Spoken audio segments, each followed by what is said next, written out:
Hola. Hola.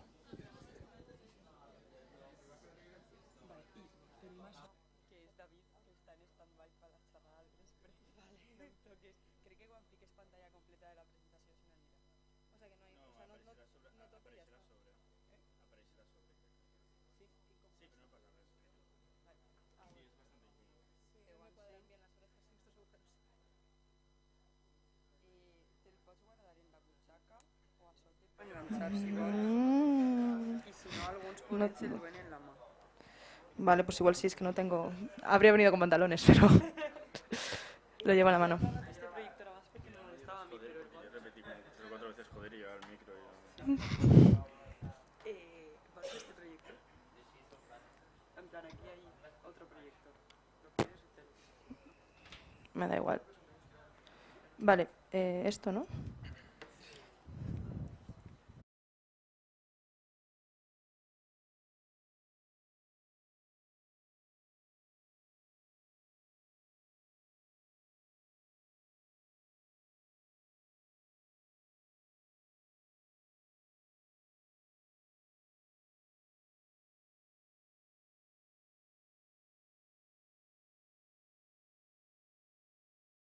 For the people that don't have the accreditations, yesterday maybe.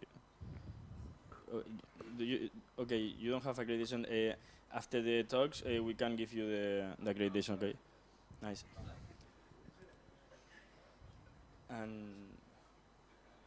And well, the speaker now will be Paula Mourinho. She is a master student in advanced physics, and well, she will talk about holography and microscopy, and well, enjoy the talk. Thank you. Hi, everybody. I will talk about implementation of methodologies for conversion of conventional light microscopy to a phase image microscopy. This is interesting because a phase image microscopy allows us to see and work with phase objects. Phase objects, there are objects where when the light go through them, only disturb the phase of the light. So in sample C, you can see this object. This was transparent, but with these methodologies, we will can see it.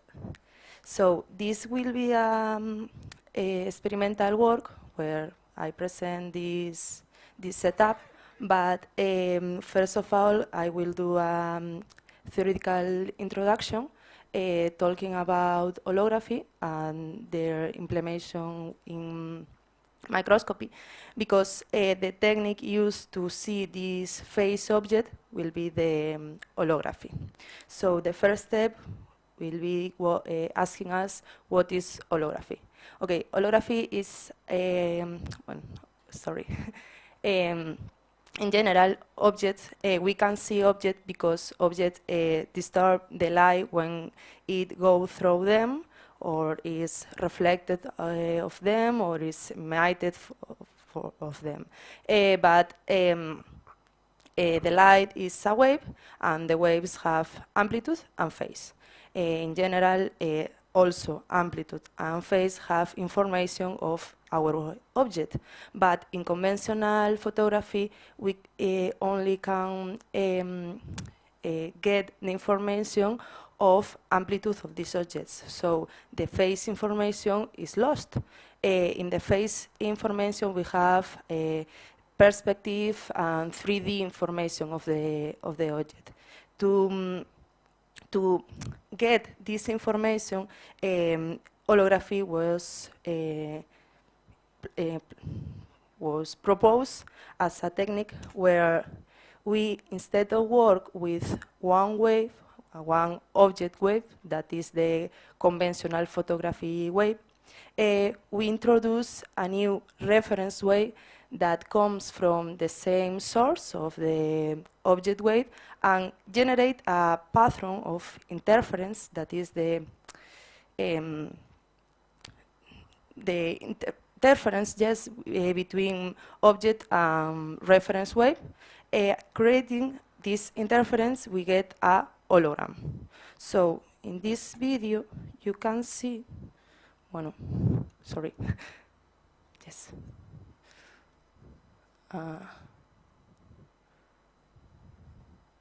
Sorry, maybe you can see. No.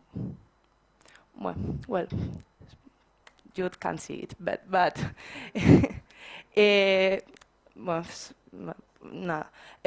In hologram, you can see this 3D information and perspective of the object using a new wave to reconstruct it, because the screen on where we have the hologram is a transparent screen, and with another wave we can reconstruct this three-dimensional object.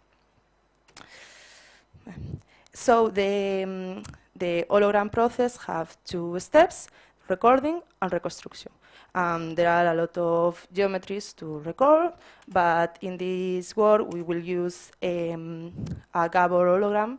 That is the first hologram proposed. Gabor was the father of holography, where we work with semi-transparent objects, where when you have a semi-transparent object, the light goes through them, part of the light is transmitted without perturbation.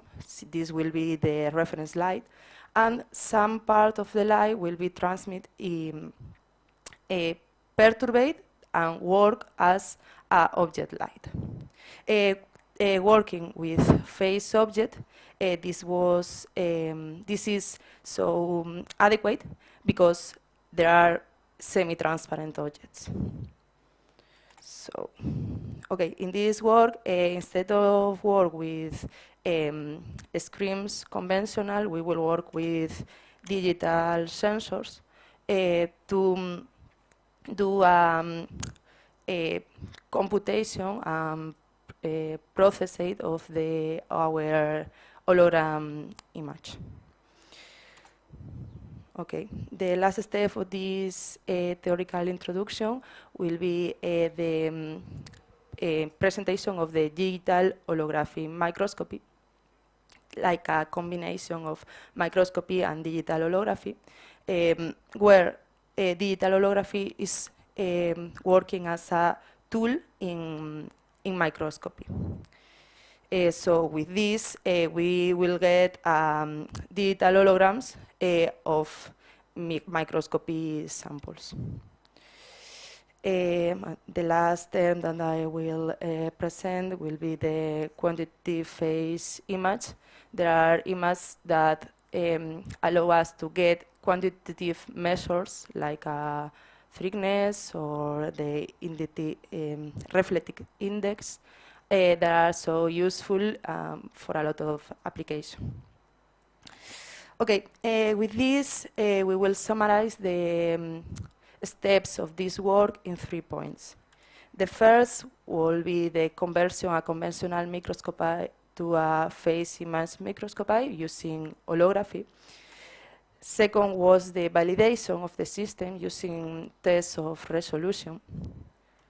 Then we will implementation with cell samples and generate quantitative measures of these samples. To do our microscopy, we have 2 steps. First, we will replace the usually white light of coherent light, because only with coherent light we will get interference, and only with coherent light we will get holograms. That is the objective of this work. And then we will introduce the focusing distance to get our holograms, because if you see the phase sample in a focused distance, you can't see anything because there are phase objects. So introducing this, the focus is distance, we will get interference that can be processed as a hologram. So to decide this ideal distance to work, we will use resolution test in amplitude and phase. The first step was get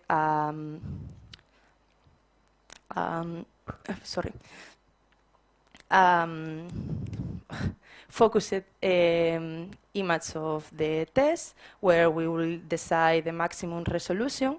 Then we defocusing this image, choosing distance, and the last step will be refocus them with a computational method, where we decide again the maximum resolution. The ideal distance of working is where we have the same matching the resolution of the test focused and refocused. So here I present the experimental results of resolution in our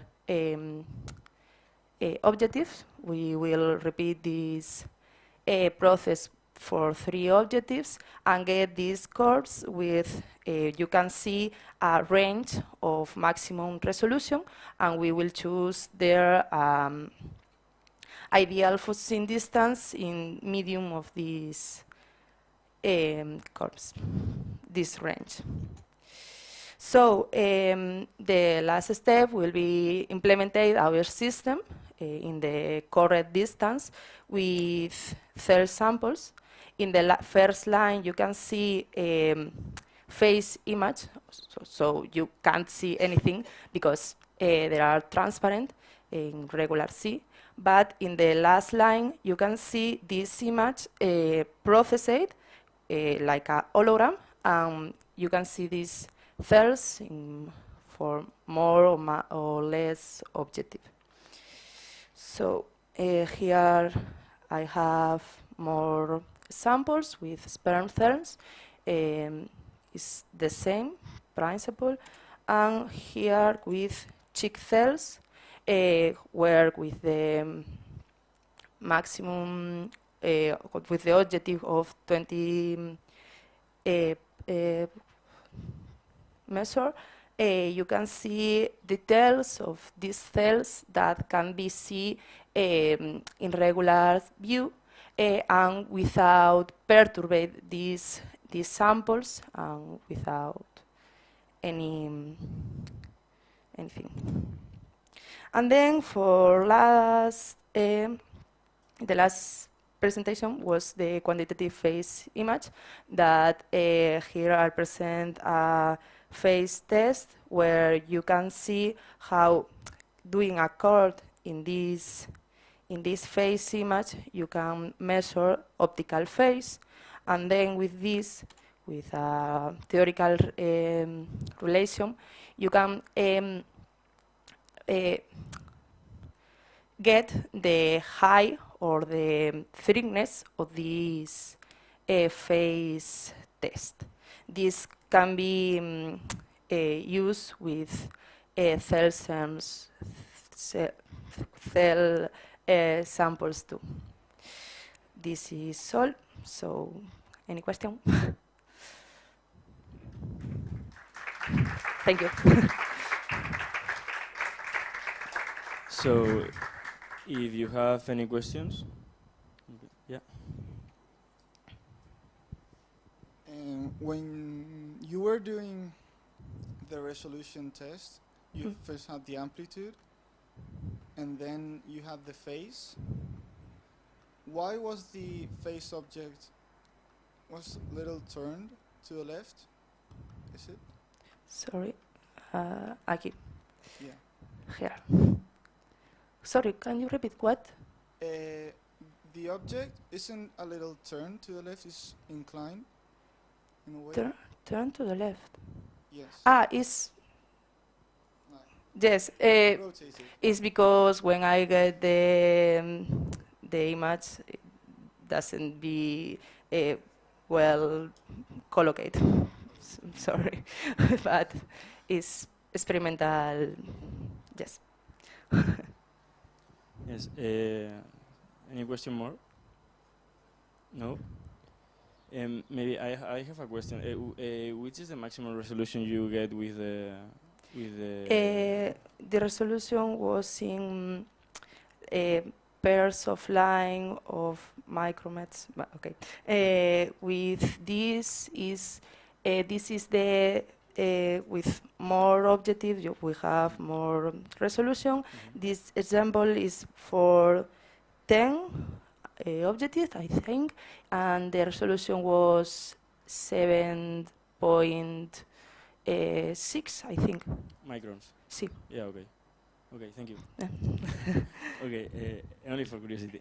Yes. If you don't have any questions, we can pass to the next talk. So thank you, Paula. Thank you.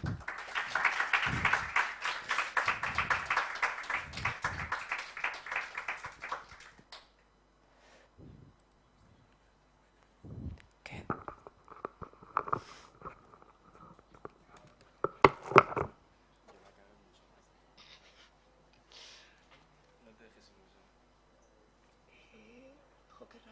No, pero se ha entendido guay. Sí. Se ha entendido, Y qué rabia el vídeo porque era bastante.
Sorry? Yeah, I can hear you more or less. I think when there is noise in the room, the microphone goes a little bit off. Yeah, but- and we don't have switch on the microphone. Okay.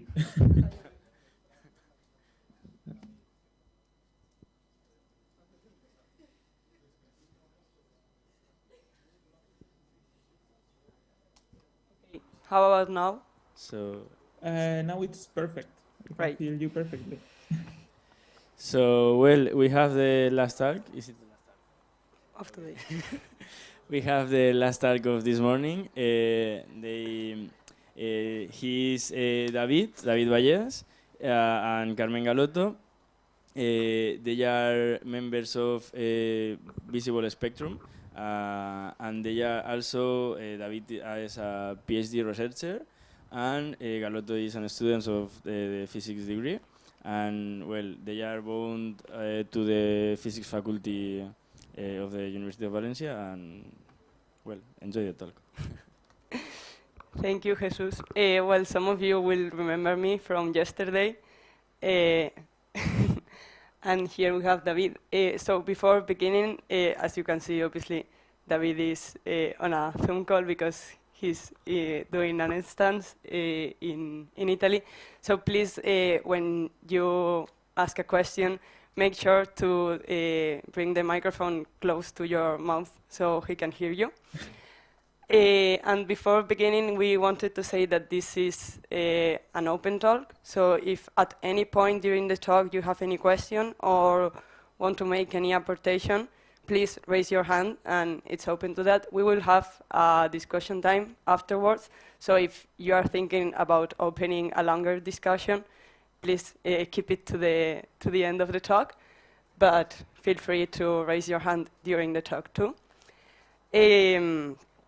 And also, we wanted to point out before beginning and introducing the talk that we have focused the talk around gender discrimination and LGBTQ+ discrimination, because those are our topics of expertise. But many of the issues that we will be sharing here and discussing here, and also the solutions that we will propose, are applicable to other discriminated groups. So please keep in mind the intersectionality, even though it won't be actively present in the talk, because we are not experts. People of color and disabled people also face many of the struggles that we will discuss here.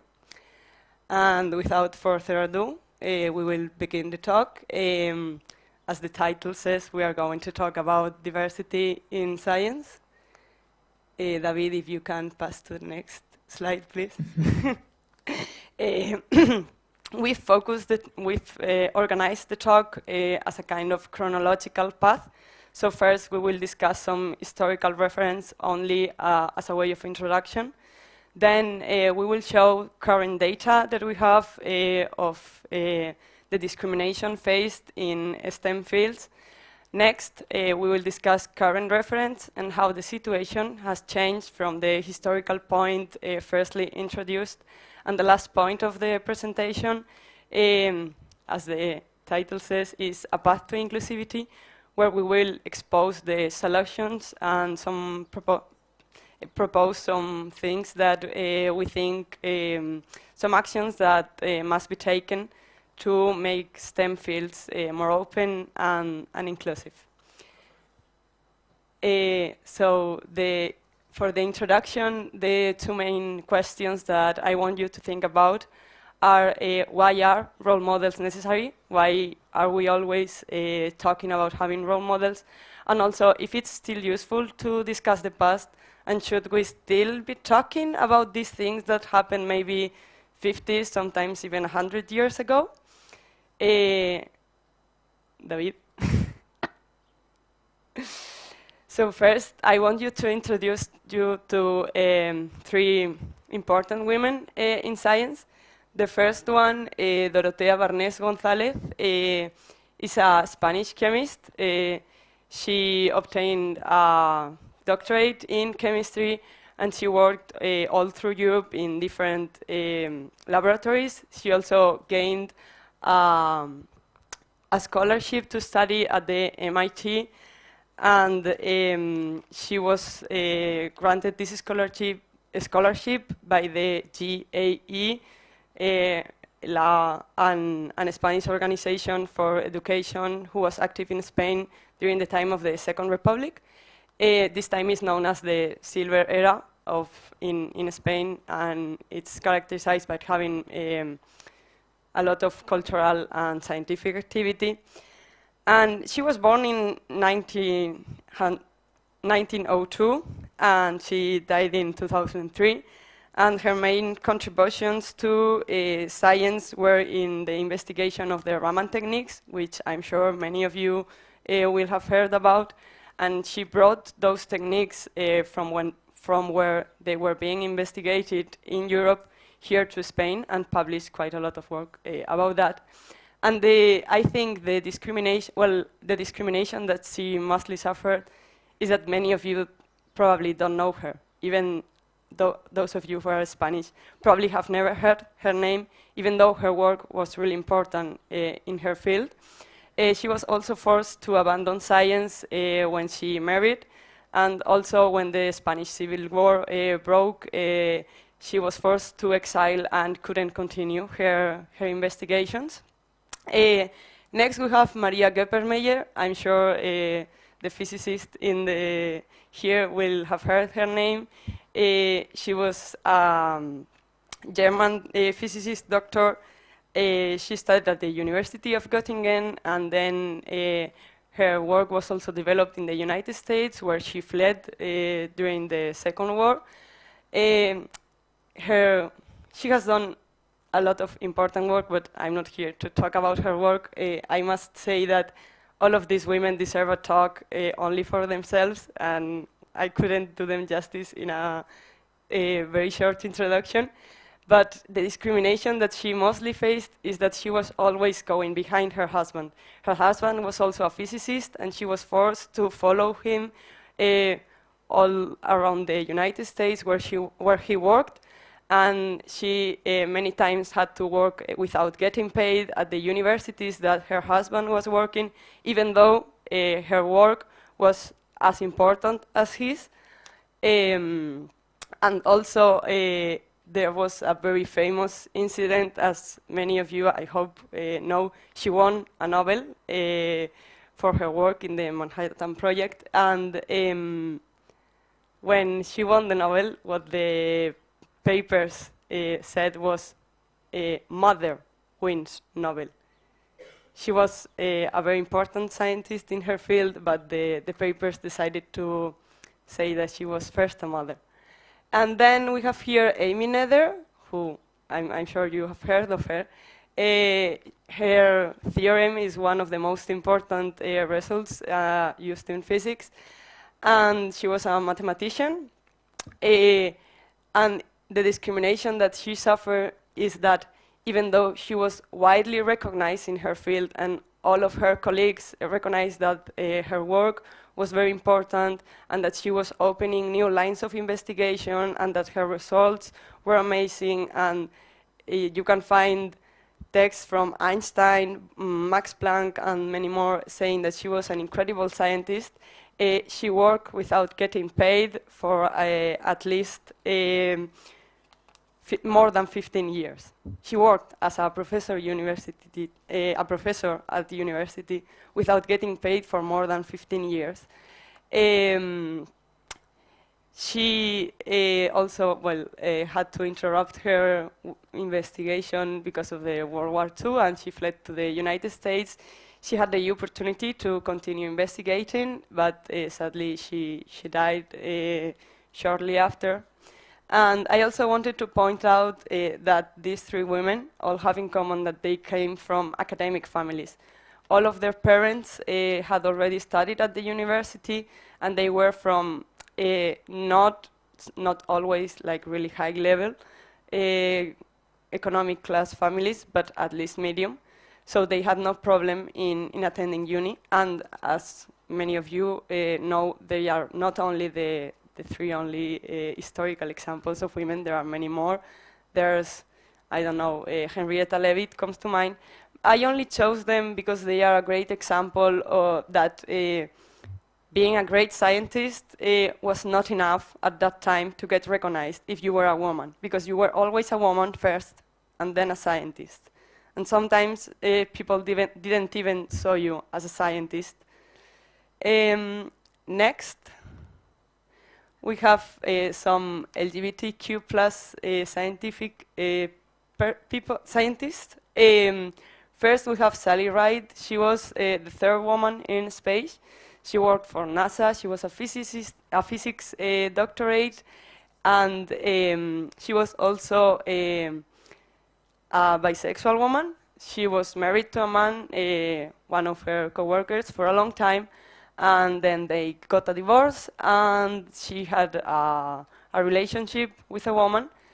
And the discrimination that she mostly suffered, apart from being a woman, because her oppressions, I'd say, intersected, was that she was never out during the time that she was alive. And this relationship that she had with a woman only became public knowledge after her death. So that's what we say, she was in the closet during her time. Then here we have Ben Barrs. He was a neuroscientist. He got a doctorate at Harvard, and he was a trans man. He worked as a woman before transitioning, and then he transitioned publicly. He was the first trans man in the American Science Academy. And not only was he a remarkable scientist, and he has many awards to prove that, but also he spoke largely about the situation that the discrimination that he faced, not only as a trans man, but also before transitioning as a woman. He said once that the sexism that he faced while being a woman made him realize that, well, we had to really work to help women in STEM fields. And there's a really interesting anecdote that happened with him. He went to a congress, a scientific congress, and made a presentation about his work. It was a really important work. I'm not an expert in neuroscience, but he has many awards. And when he finished his talk, someone from the public approached him and told him, "I really like your work. It's much more interesting than your sisters." He didn't have any sister. It was his work before transitioning. And then he also said something that we will come back later, and that he was really afraid to transition because he felt that he had to choose between his identity and his career, because there were no role models when he decided to transition. He was the first trans person to publicly transition in science. And then lastly, we have Pío del Río Ortega. We have to go a bit back in time for Pío del Río. He was born in 1882, and he was another neuroscientist. He was from Spain. He worked with Ramón y Cajal, and he studied, well, neurons as such. And, well, he was an openly public gay man. He had a partner. He also worked during the time of the Second Republic, and he had to flee Spain during the Second War, the Civil War, Spanish Civil War, because as he was a gay man, he wasn't allowed to continue his investigation. And so the discrimination that he faced would be that his identity ended his career here in Spain. He continued his work in other countries because of his identity. And what I'd like to point out about these scientists, what they have in common, is that they all faced struggles by being LGBTQ+, and also that they were pioneers only by existing. Their mere identity was an issue that they had to overcome to work in their career. David? So answering the two questions that I've said at the beginning, why are role models important? The first answer would be what Bern Barnes said, that if you don't know that you can do it, many times you think that you can't. So many studies show that the lack of role models has a negative impact in discriminated groups and communities entering whatever field, in this case STEM fields. And we'd like to point out that women and LGBTQ+ people have always been a part of the community, even though they haven't, they have been silenced. And then we also would like to point out that these historical situations show us the root of the issues that we face nowadays in the scientific community, and it's important to know where the root of the problem is to approach it. And as we all know, STEM fields have always been a masculinized field, and it's important to know the initial situation so we can start discussing solutions. And lastly, we'd like to say that obviously this is only the first step, so new questions arise, and those questions would be, which is the current situation, and what can we do now? Okay, so now I'm going to do the boring part of the talk, which is talking about data and about numbers. So we did a talk similar to this 3 years ago in the first E3F school. And well, there wasn't very much data available back then. Also, our knowledge about the topic has grown quite a lot since then, both personally, of course, because we've read more stuff and now we know more, but also because studying the kind of discriminations that LGBT people, that women, that people from ethnic minorities are facing, this is a field which is just blossoming now, and now we are starting to know. So in the recent years, many initiatives, many studies are appearing, and now I just would like to summarize a little bit of the current situation through data. So first of all, to motivate why should we care, let's just share some statistics. So this graph is from a paper of 2018, and basically they were looking at the retention of students in STEM fields, in science, technology, engineering, and maths fields after 4 years. So basically, out of all students which entered some degrees, whether they were continuing a career in that field after 4 years. So there is a significant difference between those people labeled as heterosexual, which in fact is cis heterosexual in this study, and those people belonging to what is labeled here as sexual minority, which you can check the study, but basically is analogous to LGBTQ+. Okay, there is a significant difference. There is like a 10% decrease in the retention of students if they belong to this sexual minority class, which basically means that LGBTQ people are running away from STEM. But that's not the only thing. For example, this comes from a study in 2015 where they tried to correlate the percentage of women in a given field with the openness as reported by the people interviewed in the study of LGBTQ people. So to what degree, between 1 and 5, they could be open about them being LGBTQ. So of course, social sciences are not physics. Yeah, we don't have R-squareds of 0.99. We have huge uncertainties. But what is clear is that there's a clear trend in which, where you have higher percentages of female, you have more openness as reported by LGBTQ people.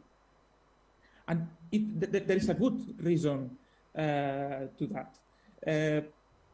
There is maybe the reason for that is that the cost, the underlying cost of a low percentage of women and more closeted or more expectations of being closeted for LGBTQ people, there is a common cause. And the common cause is, as you may notice, that some scientific environments are very masculine, very cis heteronormative environments, very white environments.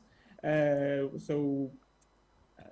is a broad diversity of people in the society, but it seems that the kind of people that is doing science, or the kind of people that there is in the collective imaginary, when you think of a scientist, you most of the time think of a white person, you think of a man, you think of a probably heterosexual person, etc.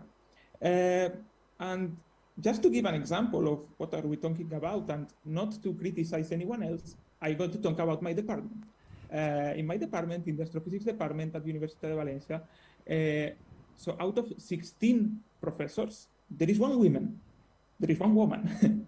I cannot use the plural here. And if you look at the other staff, research staff, so PhD students, postdocs, out of 27 people, there are 3 women. So this is not, you can compute the likelihood for this to happen, but this is not a random fluctuation. Something is happening that is getting women and is getting LGBT people away from science. And it is our duty to find out why and to fight this situation.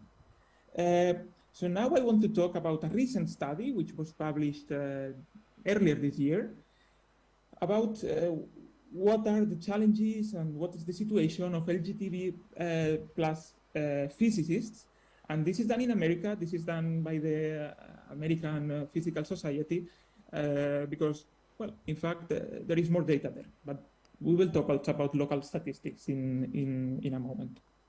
So first, let me quote some things from the article because I think it's quite interesting. So out of all the people who answered this interview, basically, I highlighted some figures. More than 1 out of 5 people reported that they had experienced some kind of exclusionary behavior because of them being LGTB+ in these scientific institutions.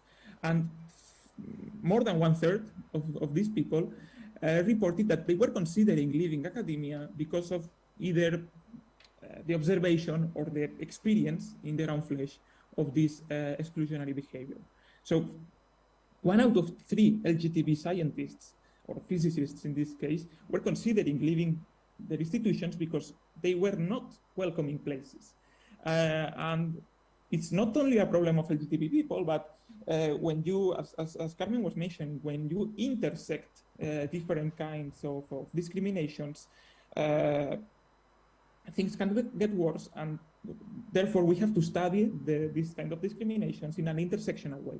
So people who are, for example, women or transgender or people of color, in addition to LGBTQ, face worse situations, as we will see in a moment.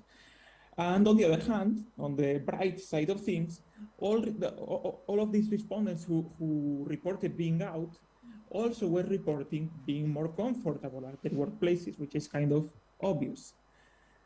Okay, so regarding the theoretical body on this, well, basically, now we have some studies about the position of women in science, some growing body of studies considering the status of ethnic minorities in our STEM fields, but very few studies about LGBT people, also very few studies about the situation of people with disabilities in academia.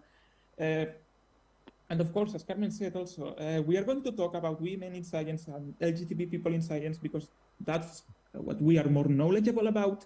But just keep in mind that there are many other causes of discrimination, and we really need to look at them also. Okay, so one of the conclusions of the study, and now we will see the figures, was that many of the LGBTQ plus students and researchers felt at some point the need to hide their LGBTQ identity, to better navigate, to be more comfortable in the STEM communities. So it's like, in order to thrive in academia, some people are finding the need to hide who they are. And that's for sure something we need to change. So now, just very quickly to go through some data. This is, here in this figure, they are showing the results of a poll where they were asking for the participants in this study their degree of outness to, for example, to friends, to the family, and also to co-workers. So I think it must be alarming that basically half of the people responding this poll reported not being open generally, not being out in their workplaces. So that's, I mean, half of the people are hiding their identities to thrive in these STEM work environments. So that's a huge problem. And now, sorry, because there is a lot of data in this slide, but let me walk you gently through this data. So in this first graph, what we find is how far they were reporting, the people responding to this study were reporting to be comfortable in their departments or in other work environments. So basically, if you look at the overall figures through all LGBTQ plus people, around 20% were reporting an uncomfortable or very uncomfortable environment regarding just the respect to their LGBTQ condition. So 20% of them were reporting having an uncomfortable or very uncomfortable situation, and 36% were considering, due to this fact, as I mentioned before, were considering leaving academia. If we go to even more serious stuff, so how many of them have experienced exclusionary behavior, as I was mentioning earlier? So 1 out of 5, more than 1 out of 5, have experienced exclusionary behavior, and 2 out of 5 have witnessed it. And regarding, so we could ask, what are doing our institutions to fight this? So basically, there is half of the people being interviewed consider that their institutions were supportive or even highly supportive, but also half of the participants thought that the inclusion policies undergoing by their institutions were insufficient or were unaware of them. And that's the situation for the whole LGBTQ community. But if we split the community by gender, for example, then we see again that oppressions do intersect. So for example, I was going to say only 10% of LGBT men experienced exclusionary behavior. Of course, it's not only.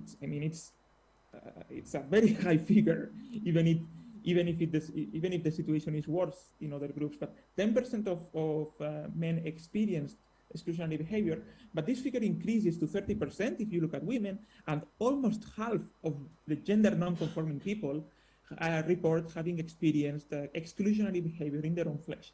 And more than 2/3 of gender non-conforming people, for example, report having witnessed or having observed this exclusionary behavior. So that's a lot, and we have to do something about that. So now going to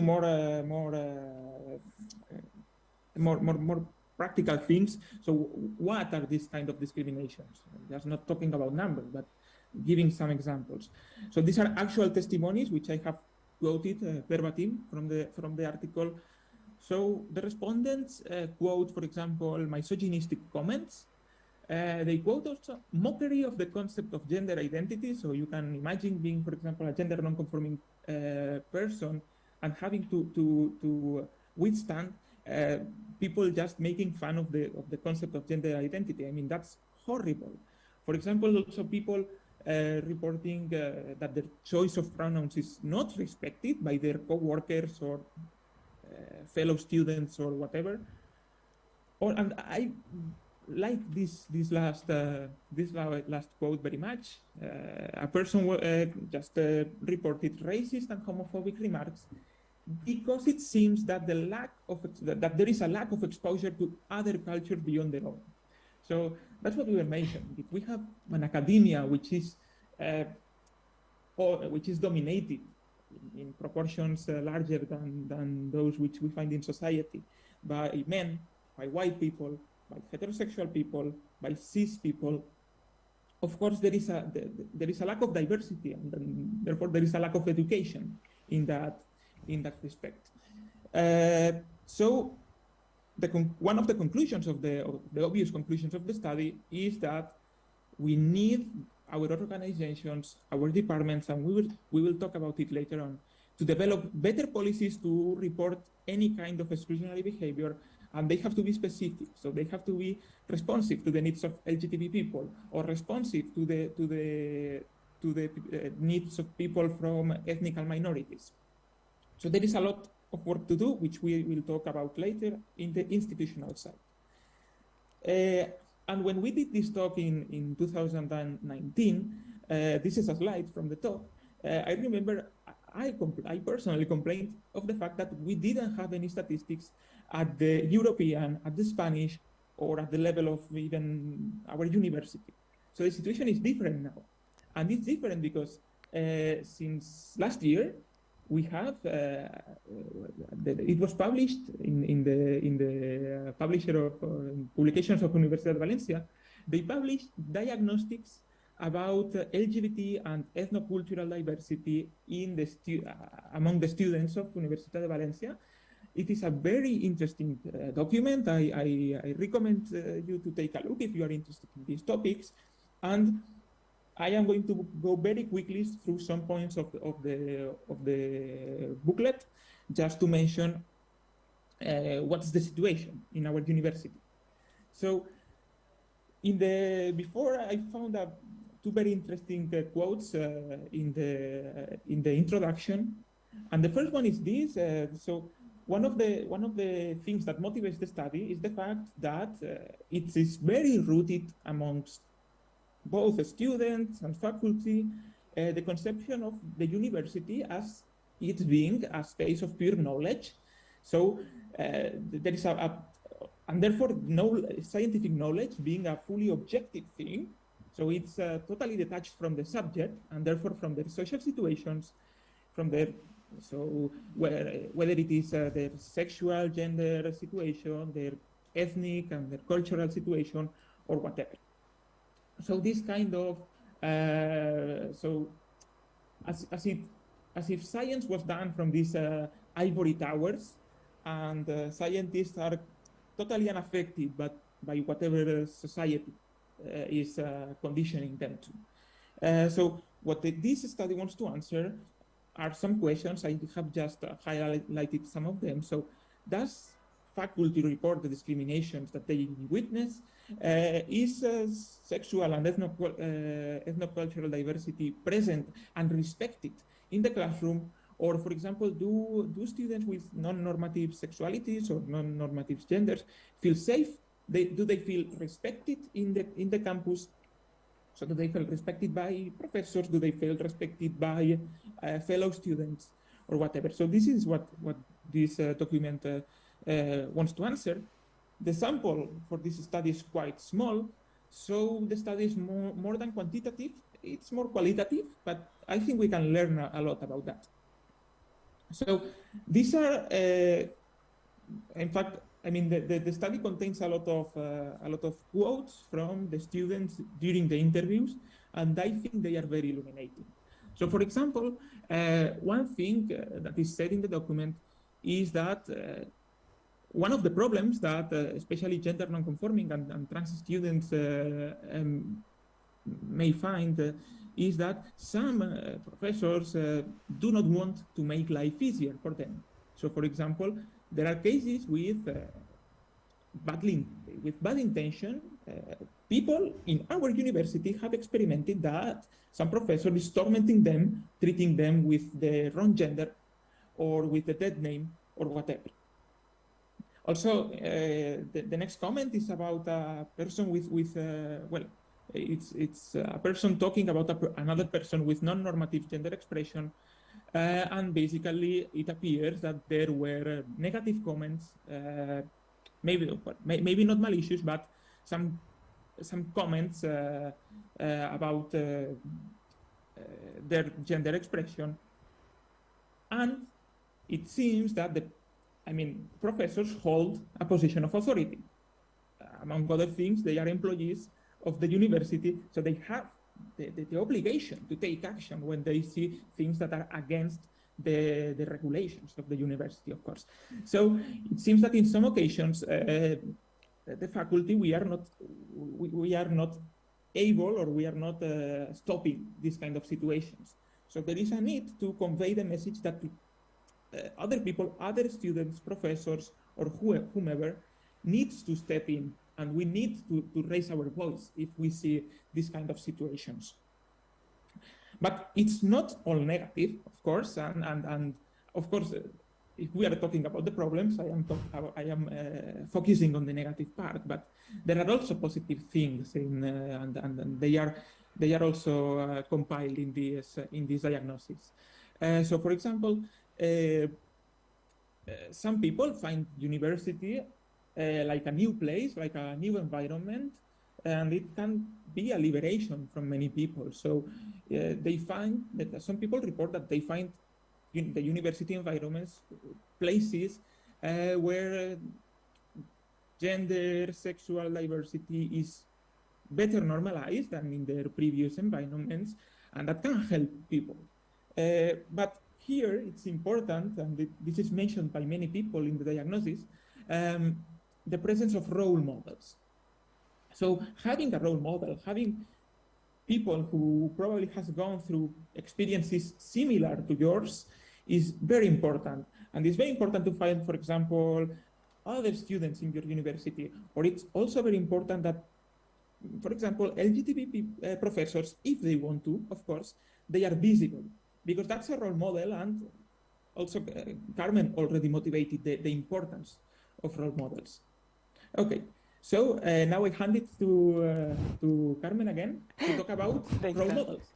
So now we have seen the current data, and obviously it shows that there's still discrimination, but thanks, well, we are obviously better than we were 15 or 50 years ago. So I'm going to do a similar contextualization that I've done with the historical reference. Now let's talk about current reference. Are we better set up than we were 50 years ago? Here I have also 3 women, and I hope you have heard of at least about 2 of them. The first one is Mariam Mirzakhani. She was an Irani mathematician, and she's famously the first woman to win the Fields Medal, which is the equivalent of the Nobel Prize for mathematicians, because there's no Nobel in mathematics. And well, her work is very important, but as I said, all of these people deserve their own presentation, and we are not here to talk about their work, which is obviously impressive, but about the discrimination and the difficulties that they suffer during their career. And well, Mariam is really famous, but I like to point out that she won the Fields Medal, and she was the first woman. So we are not that better than we should be. And she also faced discrimination because in her country, Iran, women must cover their head up, and well, she obviously didn't. She did a great part of her investigation career outside her country, and when she won the Fields Medal, she was, well, a pioneer in her country, because many diaries and even the president congratulated her.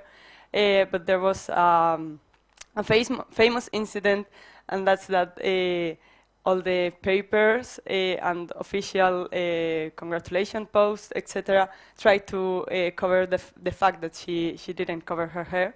So they did, like, they photoshopped pictures, they tried working with dark backgrounds so people couldn't see her hair.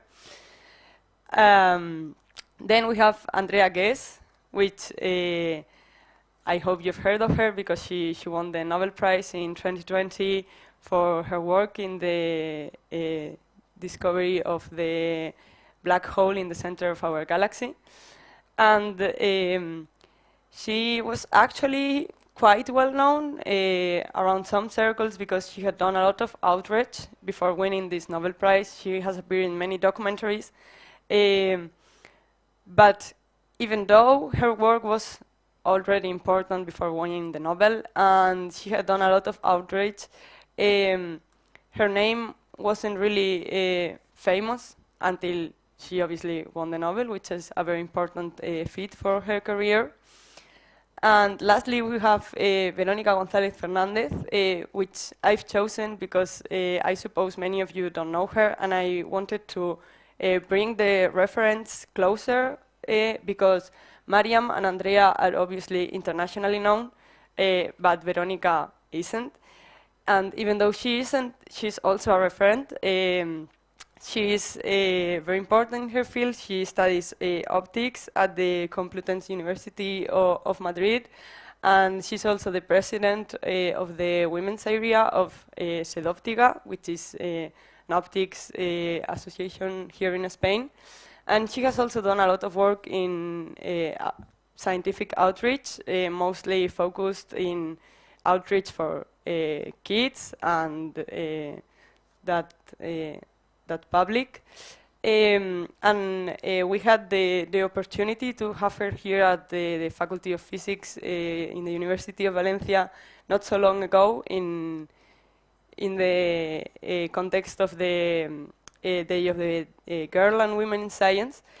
And she's here because she's a closer referent. And it's really important to see that while we have these really important international women that we can look up to, but there's also some women that maybe aren't internationally known, but their work is also important, and they can help little girls and young students in physics to maybe see a version of themselves in the future. And what, not yet, David, what all these three women have in common is that I have to choose them from a very, very long list of women in science. When talking about historical reference, it was quite easy, relatively easy, to choose only three women because the list actually wasn't very long. But when choosing the current reference, I actually had to put a lot of work and think about who I wanted to exclude, actually, because there are many, many women nowadays, so obviously we are better. We are working towards our objective. Okay, now David. And I also wanted to talk about this poster that the faculty made for this year's Girl and Woman in Science Day. These are all the women professors in our faculty, and even though they are a lot, and well, you can see their faces, but it's their faces, and there's a little biography of what they work in. What I'd like to point out is that, and I hope you can see that, each of them has a color circle around their picture. So each color represents a department. And I like to point out this professor here, which is the only one with her color. She's the professor that David talked about before. She's the only one in her department. And I also like to point out that, well, these are a lot of women, but there are many more professors and members of the faculty. So they are still a very small percentage of professors. But we are getting better. Let's be optimistic. Okay, now David. And here we have three current references of LGBTQ plus scientists. First, we have Kine Santos. He's a Filipino mathematician, and he's famously known because of his outreach work in social media mostly. He is a cis man, but he dresses up as drag, and all the divulgation that he makes is made in drag costume. So he would be an example of what we call gender non-conforming, presenting, well, in this case, a scientist. Then we have Marina Logares, which is a mathematician professor at the UCM, the Complutense University in Madrid. And, well, she's a very prominent mathematician, and her work is really important. But she's also famously known for being an LGBTQ plus active activist. She has taken part in a lot of LGBTQ plus groups in the unis that she has worked, which are a couple, actually. And she has said publicly that it's really important for girls and women to have public lesbian reference to see themselves. And then lastly, we have Juani Bermejo Vega, who is a trans woman. She studied a double major in computing and physics, and is one of the most prominent quantum computing scientists nowadays in Europe. And she transitioned publicly also, like Ben Barnes, who we've talked about before. She transitioned when she was working in Berlin, and then she came back here to Spain with a Marie Curie scholarship, and is working now in the University of Granada. And she also makes a lot of activism. She talks openly about being trans in her social media. She has made lots of interviews, and she organizes conferences and talks about the LGBTQ plus community in science. And what all of these people have in common is that apart from being scientists, they are all active activists, because their mere identity makes them be activists. The mere fact that they exist openly as queer people makes them activists, and it's not like they are forced to, but because of their identity, it can't be unlinked from their work as scientists. So previously, we had the fact that LGBTQ plus scientists always face struggles, and now they all face struggles, and they have all talked about it openly. You can search them in the internet and follow them on social media if you're interested. But they also have the opportunity to talk openly about their struggles and fight them actively. And well, they also have in common that I also have to choose them from a not so large list, but also quite big. So it's good to see that we have many LGBTQ plus referents nowadays, and it's easier to find them. David? So the conclusions of this section will be that, as the data shows, and David has discussed, science is nowadays more diverse and inclusive than it was, we would say, 50 years ago. But however, parity hasn't been achieved yet. We still have very, very few women in STEM fields, and even less LGBTQ plus people, or openly LGBTQ plus people. And so this makes us ask ourselves, what are the next steps? What should we do to make our fields more inclusive? Okay, so we can talk about what to do at many levels. So let us first discuss what can we do at the institutional level. So what can, for example, our university or our departments, our research institutes, what can they do? And also, then we will discuss what can we do at the personal level. So at the institutional level, let me rescue some of the conclusions from the diagnosis done at our university, which is quite interesting. What they discuss in the conclusions and regarding what can we do. So first of all, in fact, the first action to take, according to the diagnostics, is to promote and to raise awareness about diversity. So the point is to convince everyone, and in particular to convince our male, cis, heterosexual, white colleagues that diversity is a matter, is something that should matter us all, and not only the people who belong to these minorities, but it should matter for all, because in the end, science is a humanistic activity. Science tries to improve our knowledge about the world that surrounds us, but the point, I mean, just for the knowledge, it's useless. I mean, we do it because it enriches us as a society, as a species, etc. So if it is a humanistic activity, it cannot be disentangled from the same goal of humanism. So it does not make sense that 40% or 30% of the population is doing science for all. I mean, so the collective that is doing science are, for example, only white heterosexual men. So it does not make sense that the population which is doing science is extracted only from 25% of the worldwide population. So we really need to include everyone, because diversity is a common patrimony, and the only way to do good science and trustable science which reflects to society is to include everyone. Another of the things that we can do at the institutional level, according to the conclusions of the diagnosis, is put up some training and some capacitation for the university faculty and for university staff.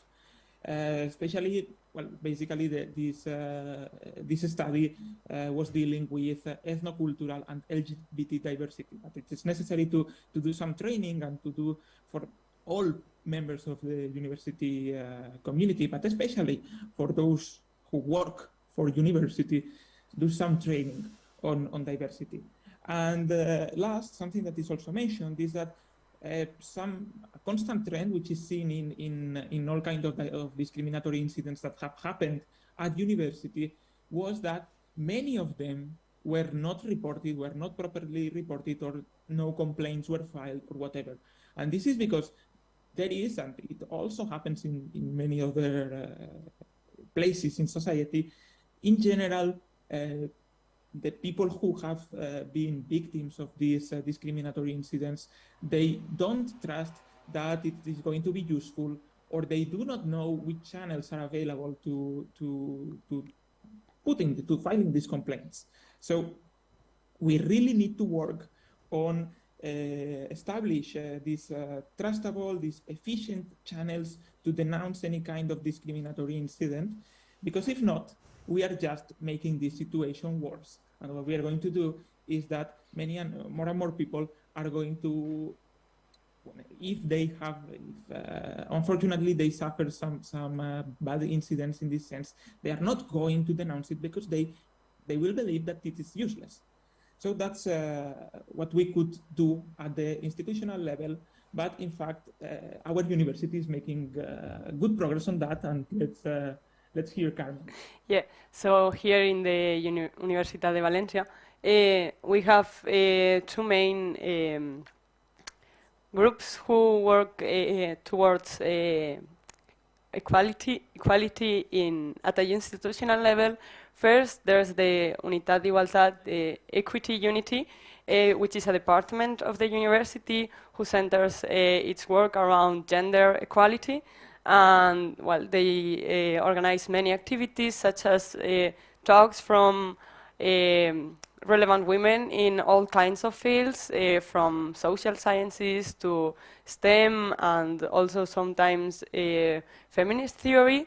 And they also work in many initiatives. Here we have the poster for the violet spaces, purple spaces, which were created not long ago, and they are a unit which was built to help women students when facing discrimination based on their gender.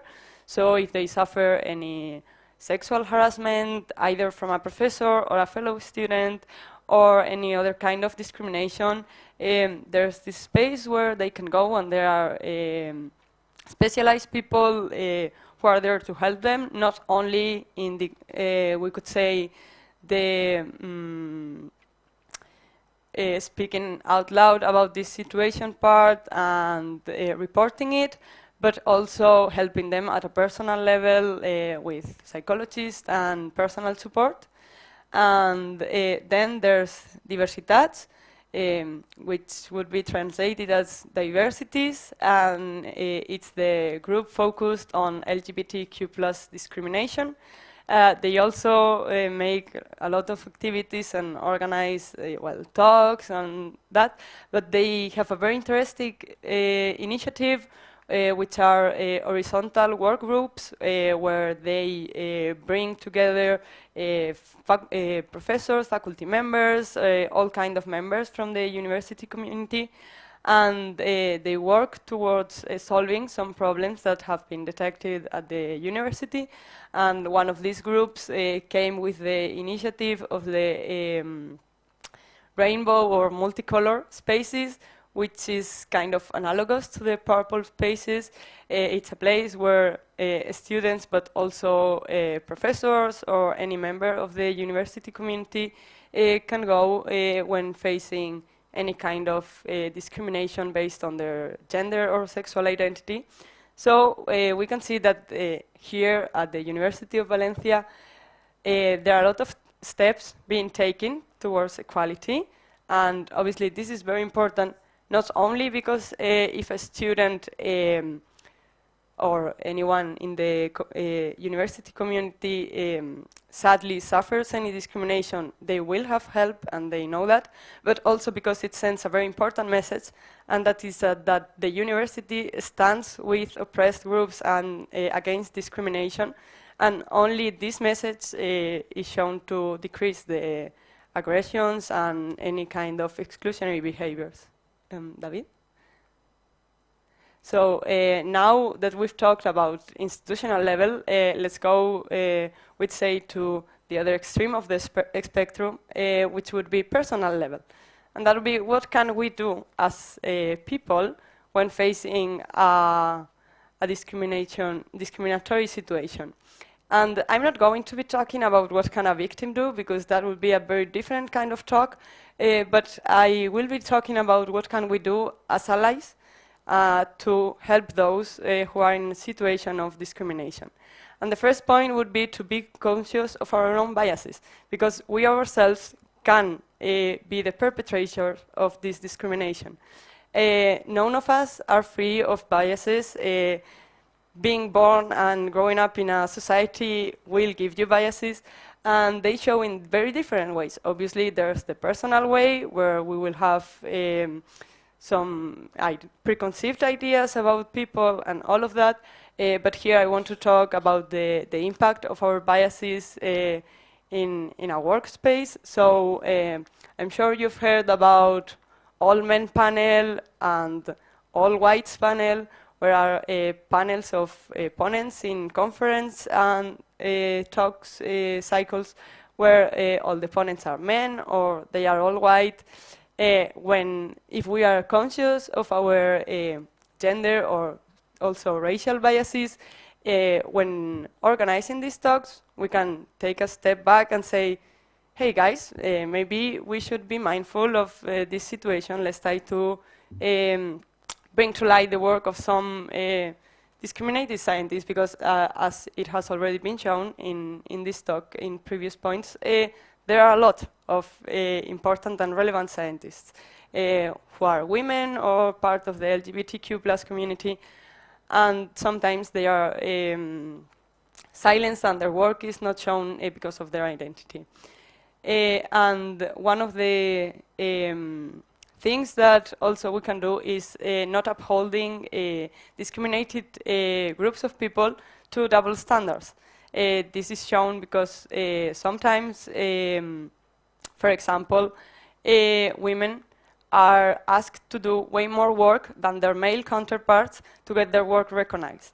And they have not only to be good scientists, but they also have to be good organizers, and they have to participate in lots of activities for their names to be brought forward instead of their male counterparts, which are recognized for their work, as it should be when we are talking about scientists. So as Dr. T. Swift once said, if I was a man, then I'd be the man. So it's important to keep in mind that the work they do, it's as important as the work a man does. So let's keep that in mind. And the next point would be taking an active approach when fighting discrimination. This means that if you see a discriminative situation, if you see someone suffering from exclusionary behavior, it's important to stop that behavior, because many times we are in what it's called a power situation, and that means that the fact that we are not part of a discriminated group naturally gives us some power in a discriminative situation. And it's not the same when, for example, a man makes a sexist or misogynist comment.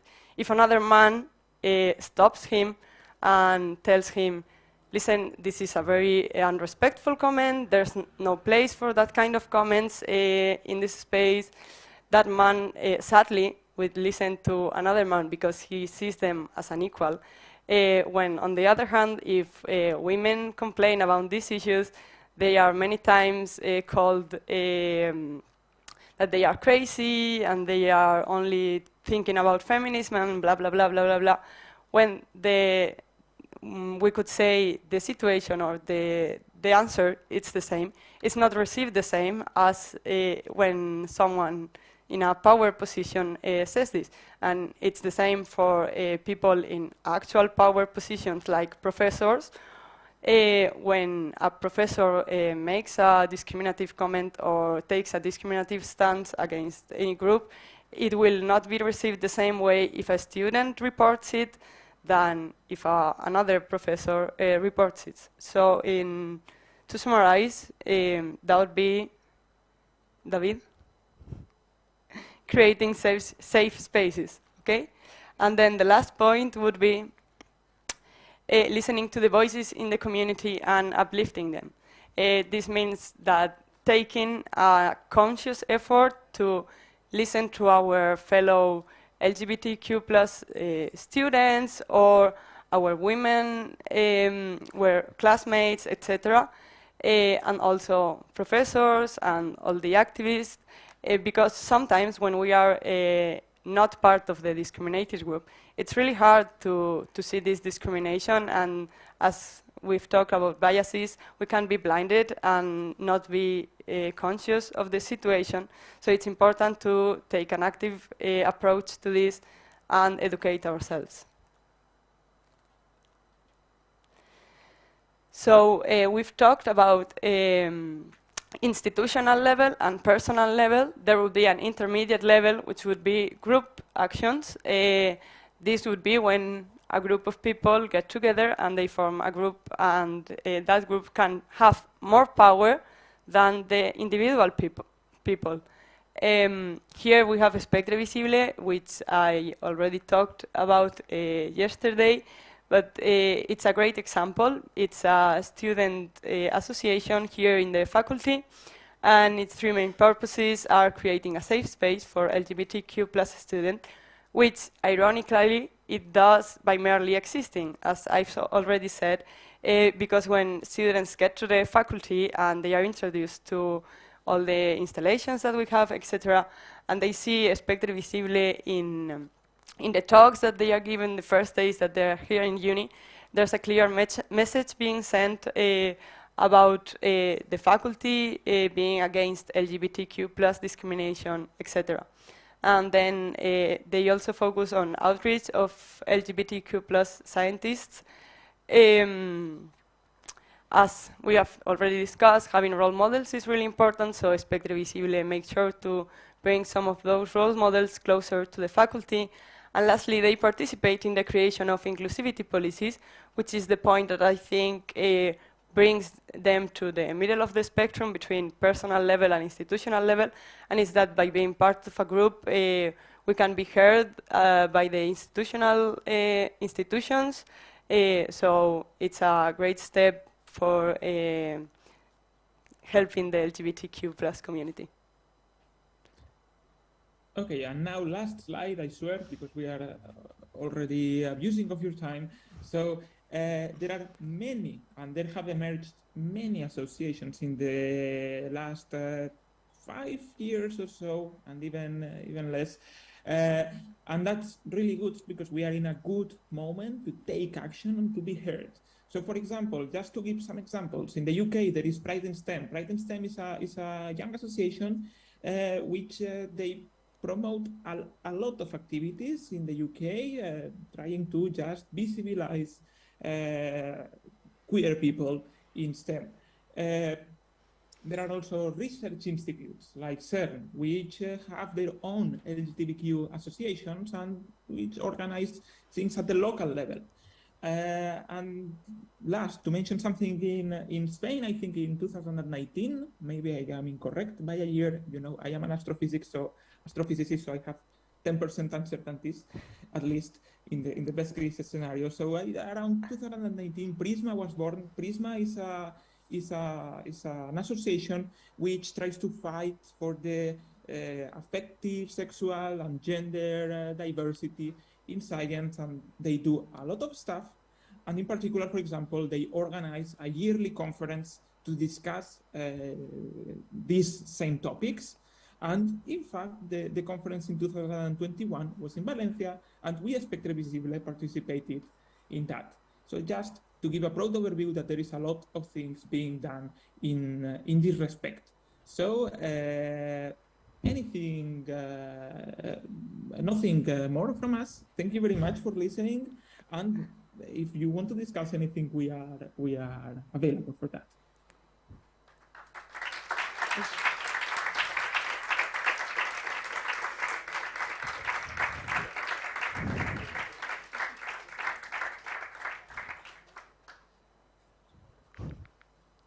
So if you have any questions now or anything you'd like to add or to openly discuss, please raise your hand and Jesus will bring you the microphone. Okay. Please bring it really close to your mouth so David can hear you. Thank you for the talk. It was very interesting.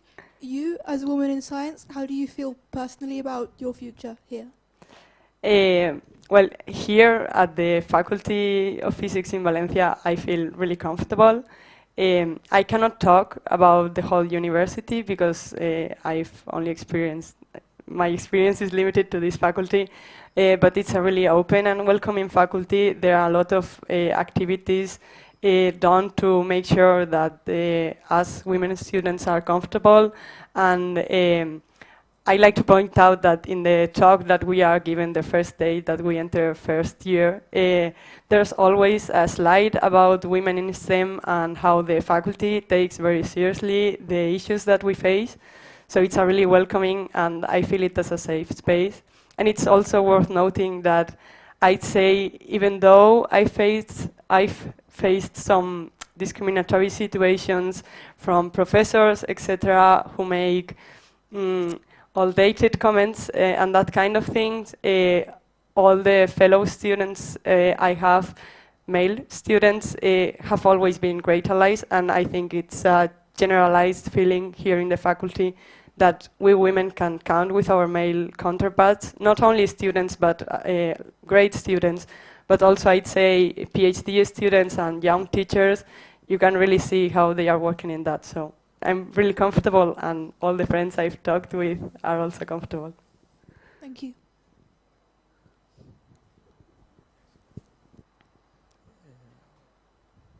Do you have any question more? No?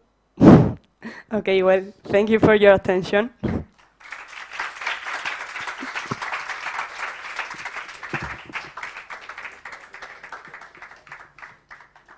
So, well, we have. Sí, vale, okay. We have finished this morning. At what time is the round table? At 3. Okay, at 3 o'clock. 3 o'clock, you have to be here to. Recording stopped. Okay. To the round table with some students that have studied physics here, and well, they take different options, and well, I hope you enjoy that. Sorry. They have now different career paths, so the round table will be focused around their experiences and their working experience. So please do come back after lunch. So see you later. So bye.